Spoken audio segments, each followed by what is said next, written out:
ओम गण गणपते नमः। आज हम सुनेंगे वाल्मीकि रामायण अयोध्या कांड का आगे का सर्ग। भगवान श्री राम का आशीर्वाद पाने के लिए इस सर्ग को पूरे ध्यान पूर्वक एकाग्रचित मन होकर पूरा सुने। बोलिए श्री रामचंद्र भगवान की जय हो। बोलिए श्री राम दरबार की जय हो। जब वनगमन की यात्रा प्रारंभ हुई और श्री राम आगे बढ़ने लगे, तब उन्होंने अपने सारथी सुमंत्र को रोका और मधुर वाणी में कहा, हे सुमंत्र जी, अब से आगे की यात्रा हम पैदल ही करेंगे। आप अयोध्या लौट जाइए और महाराज दशरथ की सेवा संभाल कीजिए। उनके दुखी हृदय को सांत्वना दीजिए, उन्हें मेरी कमी का एहसास ना होने पाए। आप तो भली भांति जानते हैं कि पिताजी वृद्ध हैं और कैकेयी के वचन के कारण उनका मन टूटा हुआ है, इसलिए मैं आपको लौटने का आदेश देता हूँ। हे सुमंत्र, आप राजा की आज्ञाओं का पालन सदैव सम्मान पूर्वक कीजिए, उनकी किसी बात का विरोध ना कीजिए, उनका मन कहीं से आहत ना हो, यही मेरा निवेदन है। मेरे पिताजी को प्रणाम कहिए और निवेदन करिए कि मैं, लक्ष्मण और सीता तीनों वन में सुखी और सुरक्षित हैं। हम 14 वर्षों के पश्चात पुनः अयोध्या लौटेंगे।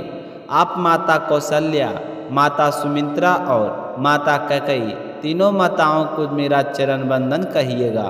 माता कौशल्या से कहना कि उनका राम कुशल पूर्वक है, और पिताजी से यह भी निवेदन करना कि वे शीघ्र ही भरत को बुलाएं और उनका युवराज पद पर अभिषेक करें। भरत को गले लगाकर युवराज बनाइए ताकि अयोध्या का शासन सुचारू चले।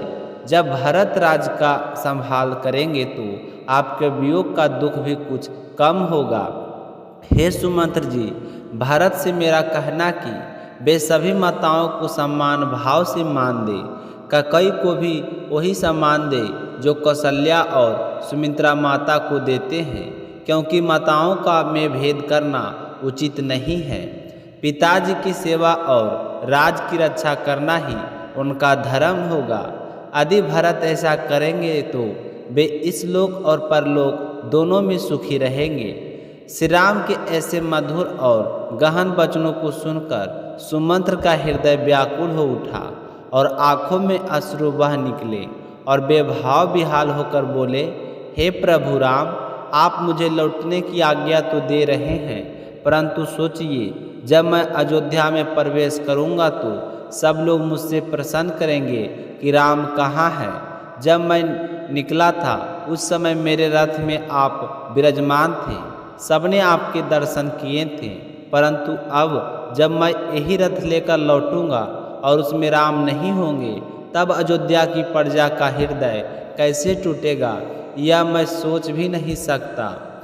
तो हे नाथ, जैसे युद्ध में वीर योद्धा के वियोग से खाली रथ देखना सेना करुण नंदन करती है, वैसे ही राम विहीन मेरा रथ देखकर अयोध्या नगरी का हृदय विदीर्ण हो जाएगा। आपका स्मरण किए बिना अयोध्या की प्रजा न भोजन करेगी न विश्राम, और जब मैं अकेला लौटूंगा तो उनके आंसुओं के आगे मैं क्या उत्तर दूंगा। क्या मैं माता कौशल्या से कह सकूंगा कि मैंने आपके राम को वन पहुंचा दिया है। इसलिए आप शोक मत कीजिए, यह बात सत्य होते हुए भी उनके लिए असहनीय होगी।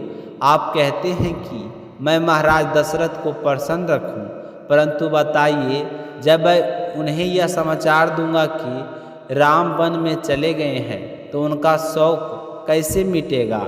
हे राम, आपकी आज्ञा का पालन करना मेरा धर्म है, परंतु आपसे दूर होकर अयोध्या लौटना मेरे लिए असंभव है। कृपया करके मुझे भी वनगमन की अनुमति दीजिए, मैं आपको छोड़कर अयोध्या नहीं लौट सकता। इस प्रकार सुमंत्र ने अपने हृदय की व्यथा श्री राम के सम्मुख प्रकट किए। और प्रिय श्रोतागण, आगे हम जानेंगे कि इस सर्ग के बाद पश्चात क्या हुआ। तो जुड़े रहिए हमारे चैनल अशोक वेदा में। तो प्रेम भाव से बोलिए, सियावर रामचंद्र भगवान की जय हो, हनुमान जी महाराज की जय हो, श्री राम दरबार की जय हो।